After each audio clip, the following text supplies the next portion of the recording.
Política trabalhista. O Estado desenvolve, então, as leis trabalhistas, vai desenvolver também uma opção de desenvolvimento baseado na indústria de base. Que é a indústria de base? Aquela indústria pesada, aquela indústria que vai preparar o que a indústria de bem de consumo precisa usar. Então é a parte do aço, né? A indústria pesada, que cria as condições para o desenvolvimento industrial. A infraestrutura industrial, ou seja, uma infraestrutura para o desenvolvimento das indústrias, né? E aí você vai ter um peso forte com a ideia das empresas estatais. São essas empresas estatais que vão cuidar da energia, que vai cuidar dos minérios, ou seja, que vai garantir a infraestrutura para o desenvolvimento da indústria de bens de consumo, que era a meta do Plano de Desenvolvimento Econômico e Industrial de Getúlio. Portanto, sempre uma política nacionalista, favorável à indústria nacional, e protecionista, protegendo a indústria nacional. Em 1939, a Justiça do Trabalho. Em 1940, salário mínimo. Né? Repara, eu coloquei as datas só para você ter uma situação, você não precisa gravar isso aí, só para você ter o raciocínio aí. Ó, Companhia Siderúrgica Nacional, né? Fábrica de Motores, Nacional de Motores. Repara, deixa eu apagar aqui esse cantinho aqui. Repara que são indústrias de bens de consumo, de bens de produção, que vão preparar a estrutura para as indústrias de bens de consumo. Ó, só repete o que vai dizer. Tá. Repare que são indústrias. Repare que são duas indústrias aqui, ó, de bens de produção. Companhia Siderúrgica Nacional, Fábrica Nacional de Motores. Né? Ao mesmo tempo, ele cria um imposto sindical, ou seja, como é que eu vou controlar esses sindicatos? Se esses sindicatos estão legalizados e prestam relações ao Ministério do Trabalho, ou seja, eles vão receber uma contribuição em dinheiro dos trabalhadores que estão afiliados, obrigatoriamente, já vem descontado em folha. Automaticamente, esse sindicato vai estar sempre do lado do governo, porque se ele romper com o governo, ele deixa de receber a verba do imposto sindical. Quer dizer, então a partir daí, Getúlio tem um controle total dos sindicatos. Então, indústrias de bens de produção, nacionalismo, controle sobre as relações trabalhistas. Então, repare que o Estado vai assumindo uma postura autoritária, por isso que esse período do Estado Novo se caracteriza mesmo como uma ditadura. Concede as leis trabalhistas, CLT. Né? Companhia Hidrelétrica de São Francisco, olha, novamente investimento na indústria de base. Tá?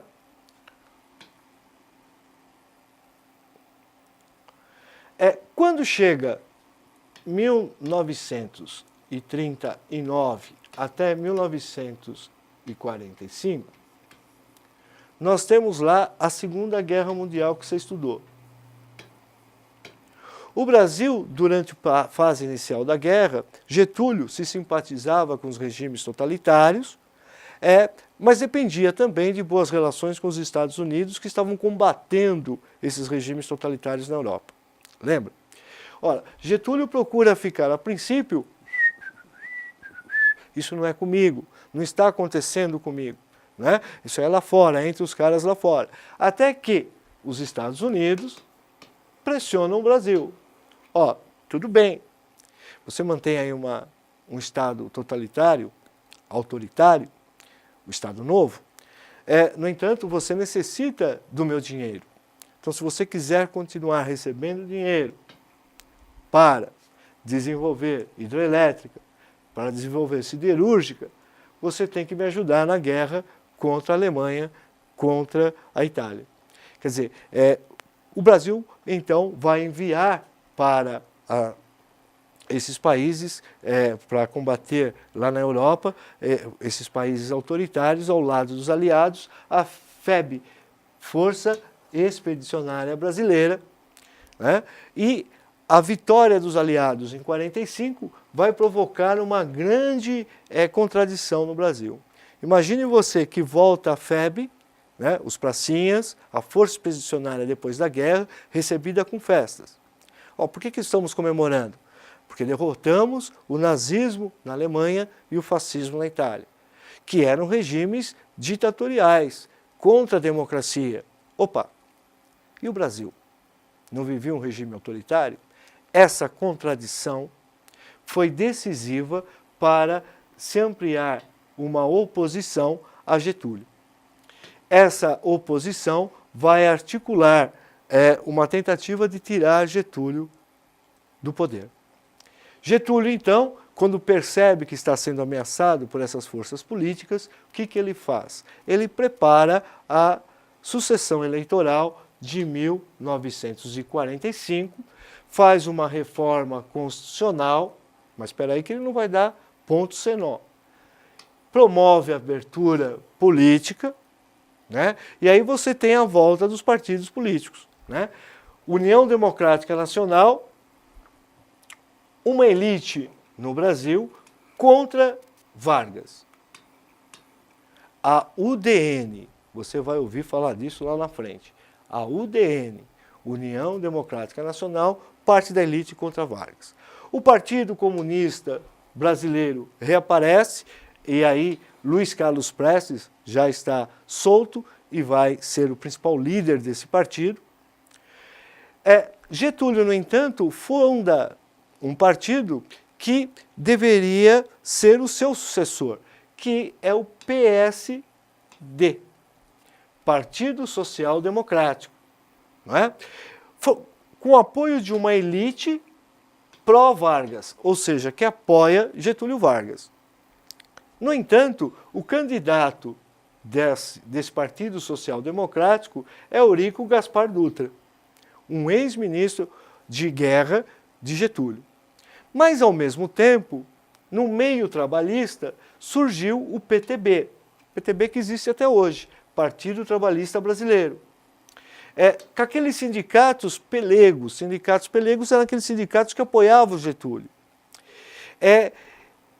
Quando Getúlio autoriza a fundação do PTB, muitos dos seus opositores viam no PTB um trampolim para o próprio Getúlio se candidatar nessa próxima eleição. Ora, o pronunciamento de Getúlio durante a campanha eleitoral já dava sinais disso. Olha só uma frase de Getúlio que eu separei para você. Perguntavam para Vargas, Vargas, quem é o seu candidato a presidente? Vargas dizia, eu apoio o Eurico, mas se preferir, substitui o R pelo F. Eu fico. Genialidade, né?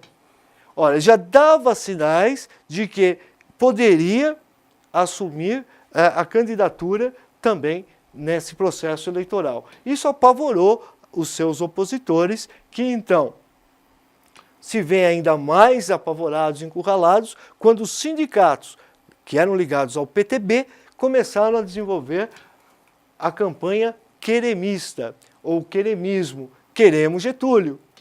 Ora, ele estava quase a um passo de entrar como candidato pelo PTB. Para impedir isso, a UDN, União Democrática Nacional, os militares, favoráveis à renúncia do presidente e com apoio das elites contrárias a Vargas, acabam, por meio de uma ação, ação militar, derrubando Getúlio Vargas, né? Ele é afastado do poder, e é feita a eleição e Dutra se torna o presidente, começando aqui o período da República Populista, que vai de 1946 a 1964. Não é? Getúlio vai aparecer depois, nesse intervalo de período.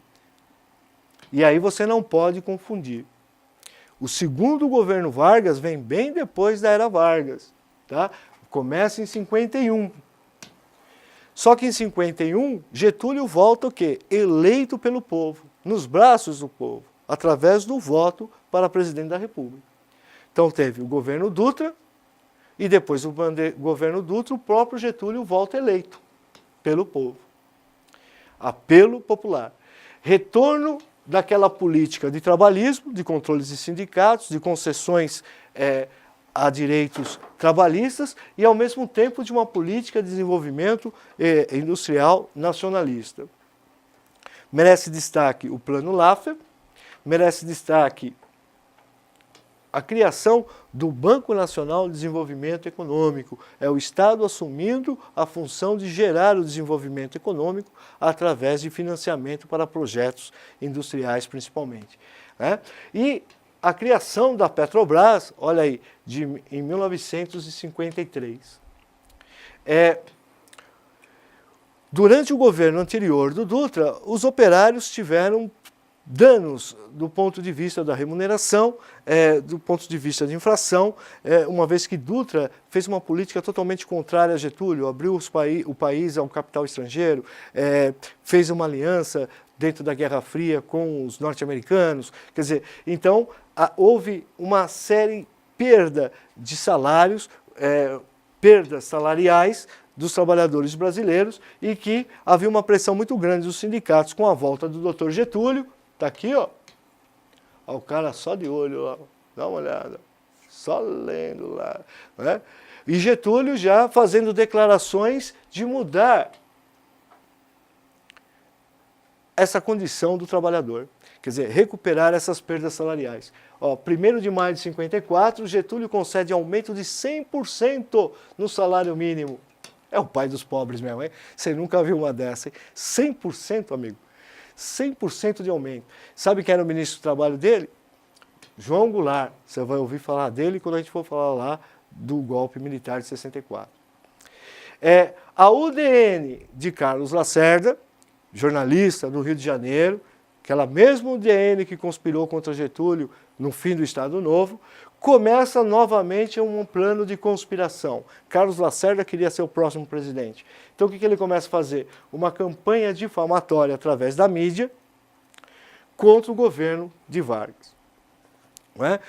Essa conspiração contava com o apoio de elites, ou parte da elite que estava associada ao capital estrangeiro, contava com o apoio de multinacionais, que começa uma ampla conspiração declarada com o governo, e de alguns setores militares que queriam depor Getúlio por conta desse populismo e por conta dessa política de contato com as massas. Em agosto de 54, Lacerda sofre um atentado à Rua Toneleiros, né?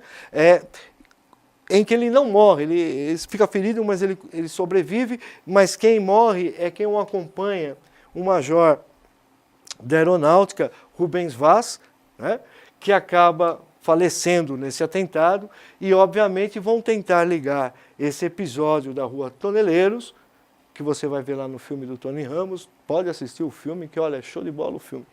E aí, o que acontece? Ligam o assassinato de Getúlio, ou melhor dizendo, o assassinato do major da aeronáutica a Getúlio, porque entre os envolvidos está, no atentado, Gregório Fortunato, que era membro da segurança de Getúlio. Ponto. Os opositores tinham um prato feito na mão, né? Os opositores civis e militares se unem pedindo a renúncia do presidente. Essa pressão faz com que Getúlio tenha duas possibilidades, né? Ou ele renuncia, sai do governo, e abre mão dos seus ideais e da seu carisma político, ou ele vai ao extremo e comete suicídio, né? Ele opta pela segunda saída, 24 de agosto de 54, né? Getúlio comete suicídio, e aí o golpe estava preparado já para acontecer, mas a oposição tem que voltar atrás, porque a notícia da morte de Getúlio traz uma grande comoção popular, né? E essa comoção e essas manifestações contra a morte ou o fim trágico de Getúlio, né? Essa oposição acaba receando uma convulsão social e recua do golpe, né? Assume como presidente Café Filho, provisoriamente, até as próximas eleições. Ora, Getúlio, então, deixa uma carta-testamento, né, e que ele coloca lá, né, saio da vida para entrar na história. E aí coloca como essas forças conspiraram contra ele.